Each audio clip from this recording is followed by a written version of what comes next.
350వ నామము వాగ్వాదిని. ఓం వాగ్వాదిన్యై నమః. అమ్మవారి అంగదేవతల్లో ఒకరు వాగ్వాదిని. అంటే శ్యామలాదేవి అమ్మవారి మంత్రిని. ఆ శ్యామలాదేవి అంగదేవతల్లో ఒకరు నకులి, వాగ్వాదిని, సరస్వతి ఉంటారు. వీళ్ళందరూ కూడా అక్కడ జ్ఞానస్వరూపులు. వీరి అనుగ్రహం ఉంటేనే వాక్కు చక్కగా ఉంటుంది. స్వచ్ఛంగా, శుద్ధంగా, సౌమ్యంగా, జ్ఞానంగా వాక్కు ఉండాలి అంటే ఆ అమ్మవారి అనుగ్రహం ఉండాలి. వాక్కు అంటే మనిషి యొక్క విలువ దేని ద్వారా ఉంటుంది అంటే వాక్కు ద్వారా ఉంటుంది. ఆ వాక్కు ద్వారానే ఆ మనిషికి వ్యక్తిత్వం కానీ మనిషి యొక్క విలువ కానీ తెలుస్తుంది. జ్ఞానం కూడా వాక్కు ద్వారానే తెలుస్తుంది. వాక్కు అంటే వ్యక్తీకరించబడినటువంటి జ్ఞానము. వాక్కు ద్వారా వాళ్ళ యొక్క జ్ఞానము బయటికి వస్తుంది, వ్యక్తీకరించబడుతుంది. అలా నోరు ఉంది కదా అని బడబడా మాట్లాడటము, అర్థం లేకుండా మాట్లాడకూడదు. అది వాక్కు వ్యర్థమవుతుంది. వాక్కు వ్యర్థమైతే మనిషి విలువ కూడా వ్యర్థమవుతుంది. అందుకని వాక్ అంటే వాళ్ళ యొక్క వ్యక్తిత్వాన్ని వ్యక్తీకరించబడేటువంటి జ్ఞానము వాక్కు ద్వారా తెలుస్తుంది అని మనకి తెలియజేస్తున్నారు. అలా వాక్కు అంటే ఆ తల్లి దయ ఉంటే చక్కని వాక్కు కూడా మనకి వస్తుంది. అలా వాగ్వాదిని అయినటువంటి ఆ తల్లి అమ్మ నాదబ్రహ్మ తల్లి స్వరూపము. అమ్మ యొక్క అనుగ్రహమే మనకి వాక్కు రూపంలో మనకి కనపడుతుంది. వాక్కు ఆ తల్లి దయ ఉంటే పాల వలె స్వచ్ఛంగా, తేనె వలె మధురంగా, దయతో, కరుణతో, జ్ఞానంతో వాక్కు వస్తుంది. అలా జ్ఞానంతో చక్కగా అలా వాక్కు వస్తూ ఉంది అంటే అమ్మ దయ ఉన్నట్లే. స్వచ్ఛమైనటువంటి, మధురమైనటువంటి, జ్ఞానంతో కూడుకున్నటువంటి వాక్కు వాగ్వాదినీ దేవి యొక్క అనుగ్రహము వల్ల వస్తుంది.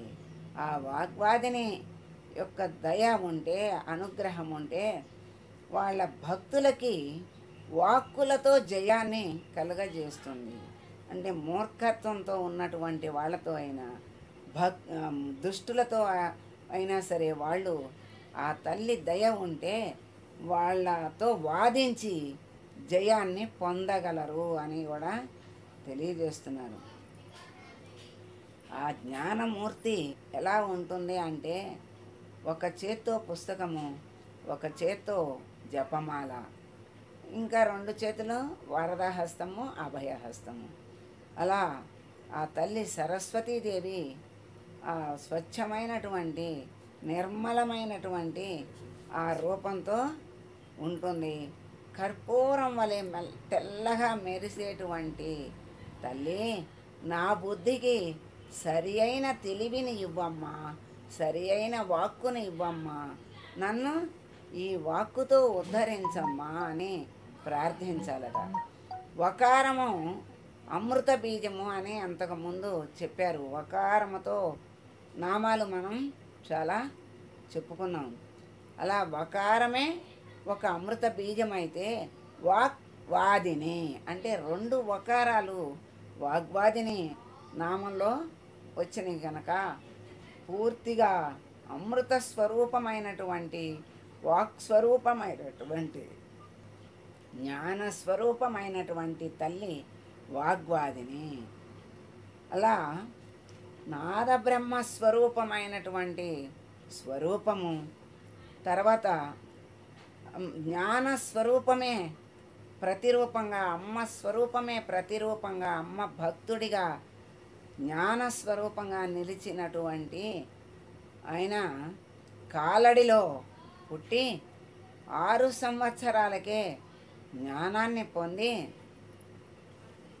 అలా ఆసేతు హిమాచలం కూడా 3 సార్లు అలా తిరిగి జ్ఞానాన్ని సంపాదించుకొని తలలు పండినటువంటి పండితులని ఆయన యొక్క ప్రతిభతో వాళ్ళని కూర్చోపెట్టి వాదించి ఓడించినటువంటి ఆదిశంకరాచార్యుల వారే మనకి నిదర్శనము.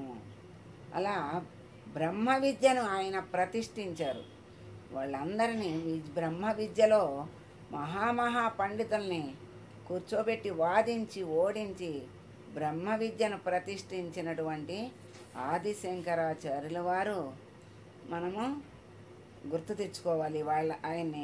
ఆయన పరమ భక్తుడు, అమ్మకి ప్రతిరూపము. ఆయన యొక్క స్వరూపమే అమ్మ స్వరూపానికి ప్రతిరూపం అని కూడా మనం చాలాసార్లు తెలుసుకున్నాం.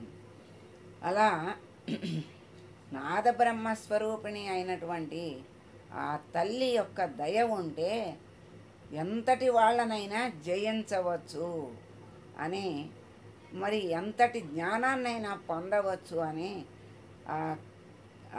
తల్లి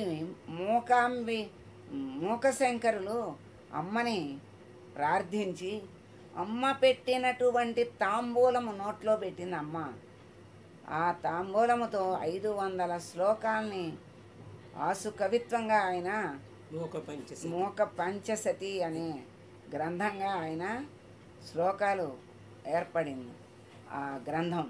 తర్వాత అమ్మా, నిన్ను స్తోత్రం చేసినటువంటి ఈ నోటితో ఇంకా ఏ మాటలు పలకనమ్మా, నా వాక్కు తీసేసుకోమ్మా అని అన్నారట ఆ మూకశంకరులు. అలా అమ్మ దయ ఉంటే అప్పటికప్పుడు అలా అన్ని 500 శ్లోకాలు అలా ఆసు కవిత్వంగా ఆశధారగా వచ్చిందంటే అది సామాన్యమైన అనుగ్రహం కాదు కదా.